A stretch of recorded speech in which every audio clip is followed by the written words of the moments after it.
Good day, Sir Leo Arcayos. I am James Neil Viradores Cabusa. I am here today to read the topic for Division of Substance. IBC Code.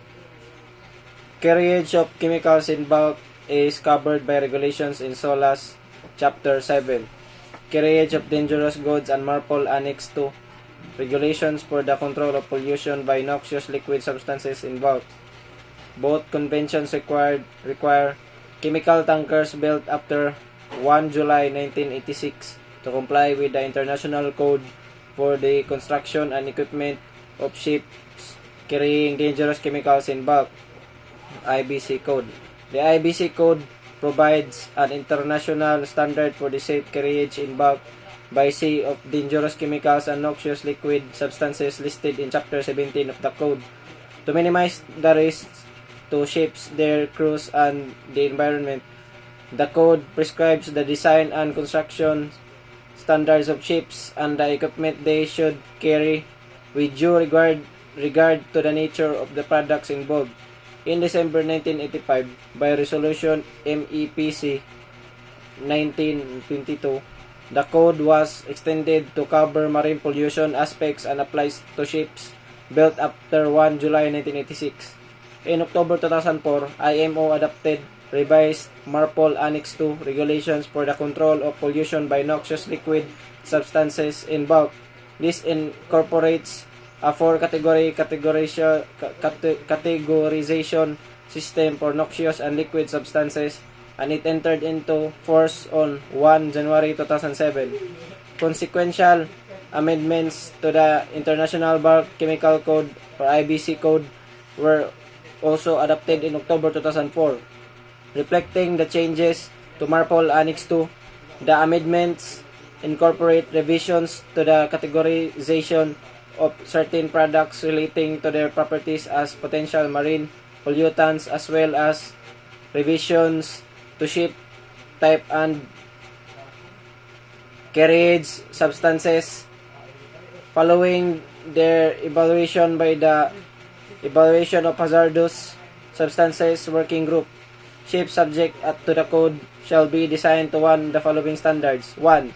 A Type 1 ship is a chemical tanker intended to transport Chapter 17 products with very severe environmental and safety hazard, which require maximum preventive measures to preclude an escape of such cargo. 2. A Type 2 ship is a chemical tanker intended to transport Chapter 17 products with appreciably severe environmental and safety hazards, which require significant preventive measures to preclude an escape of such cargo. 3. A Type 3 ship is a chemical tanker intended to transport Chapter 17 products with sufficiently severe environmental and safety hazards which require a moderate degree of containment to increase survival capability in a damaged condition. Thus, a Type 1 ship is a chemical tanker intended for the transportation of products considered to present the greatest overall hazard, and Type 2 and Type 3 for products for progressively lesser hazards. Accordingly, a Type 1 ship shall survive the most severe standard of damage, and its cargo tanks shall be located at the maximum prescribed distance inboard from the shell plating. Code for the Construction Equipment of Ships Carrying Dangerous Chemicals in Bulk, or BCH Code. Under Regulation 11 of Annex 2 to MARPOL 73-78, chemical tankers constructed by July 1, 1986 must comply with the requirements of the Code for the Construction and Equipment of Ships Carrying Dangerous Chemicals in Bulk, or BCH Code, the predecessor of the IBC Code. The BCH Code remains as a recommendation under the 1974 SOLAS Convention. The International Maritime Dangerous Goods, or IMDG Code. The International Convention for the Safety of Life at Sea, 1974 SOLAS, as amended, deals with various aspects of maritime safety and contains in Chapter 7 the mandatory provisions governing the carriage of dangerous goods in package form. The carriage of dangerous goods in package form shall comply with the relevant provisions of the International Maritime Dangerous Goods or IMDG code, which is considered an extension to the provisions of SOLAS Chapter 7.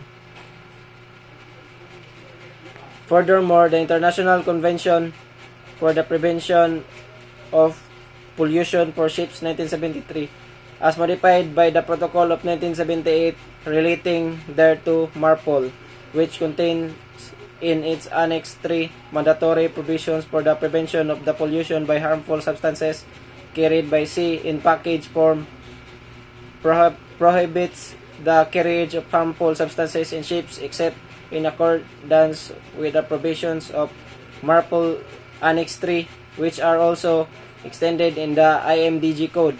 The IMDG Code was developed as an international code for the maritime transport of dangerous goods in package form in order to enhance and harmonize the safe carriage of dangerous goods and to prevent pollution to the environment.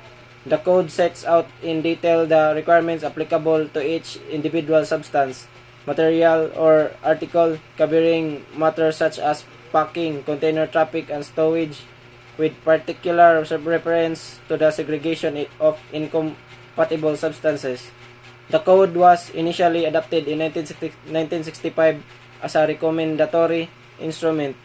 It was in 2002 that the General Assembly at its 17th session adopted by Resolution A716-17 the IMDG Code and decides to give it a mandatory status under the umbrella of SOLAS Convention from 1 January 2004. However, some parts of the code remain recommendatory. Paragraph 1.1.1.8 Notification of infringement. Paragraphs 1.3.1.4 to 1.3.1.7 Training. Chapter 1.4 Security Provisions, except 1.4.1.1 which is mandatory.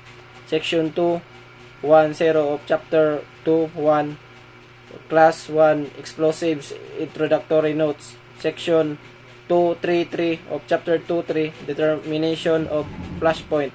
Columns 15 and 17 of the dangerous goods list in Chapter 3.2. The segregation flow chart and example in the annex to Chapter 7.2.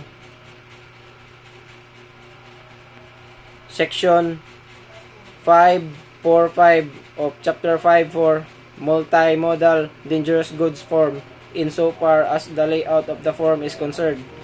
Chapter 7.8 Special Requirements in the event of an incident and fire precautions involving dangerous goods. Section 793 Contact Information for the main designated national competent authorities. Appendix B. Since its introduction in 1965, the IMDG Code has undergone many changes both in appearance and content to keep pace with the ever-changing needs of industry. Amendments which do not affect the principles upon which the code is based may be adopted by the Maritime Safety Committee alone. Those IMO can respond to transport developments in reasonable time. Amendments to the IMDG Code are made E&T Group on a 2-year cycle with these are mainly originated from two sources: proposals submitted directly to IMO by member governments and amendments required to take account of changes to the United Nations. Recommendations on the transport of dangerous goods, which sets the basic requirements for all transport modes.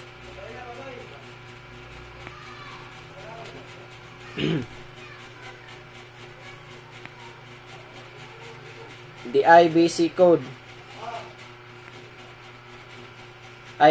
BCH Code, and IMDG Code are all international codes that pertain to the safe transportation of dangerous goods and chemicals, including provisions for marine pollution prevention. However, they serve different purposes and have different applications. IBC Code, or International Code for the Construction and Equipment of Ships Carrying Dangerous Chemicals in Bulk. 1. Purpose. The IBC Code is primarily focused on the construction and equipment of chemical tankers used for the bulk transportation of dangerous chemicals. It provides design and safety standards for these vessels. 2. Applicability. The IBC Code is applicable to chemical tankers carrying dangerous chemicals in bulk. It classifies chemicals into categories type 1, type 2, and type 3 based on their properties, which determines the type of chemical tanker required for safe transport. 3. Marine pollution. The IBC code includes specific requirements for preventing marine pollution from chemical tankers.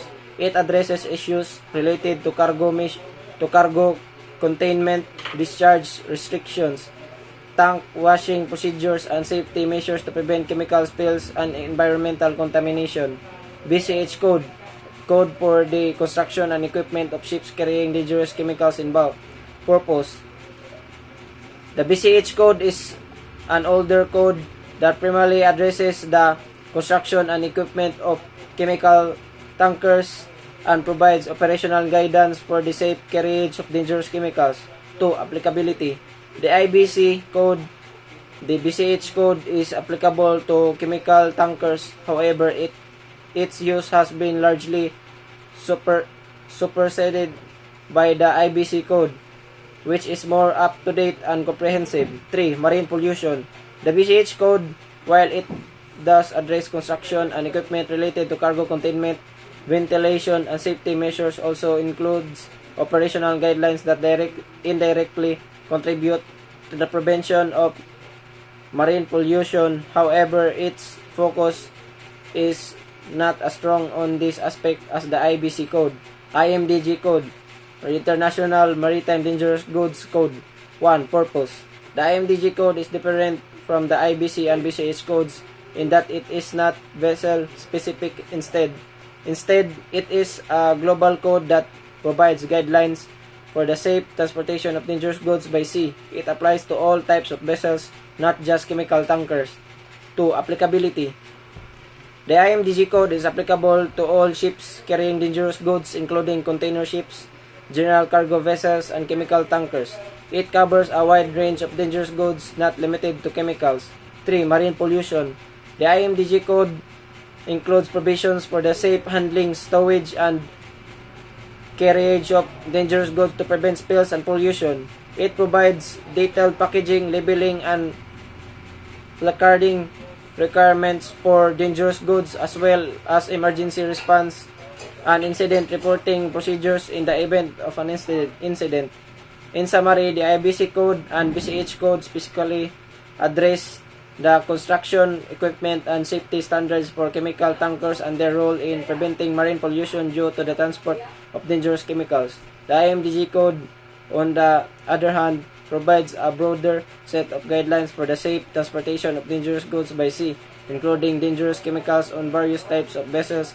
It also emphasizes the importance of preventing marine pollution during the transport of dangerous goods.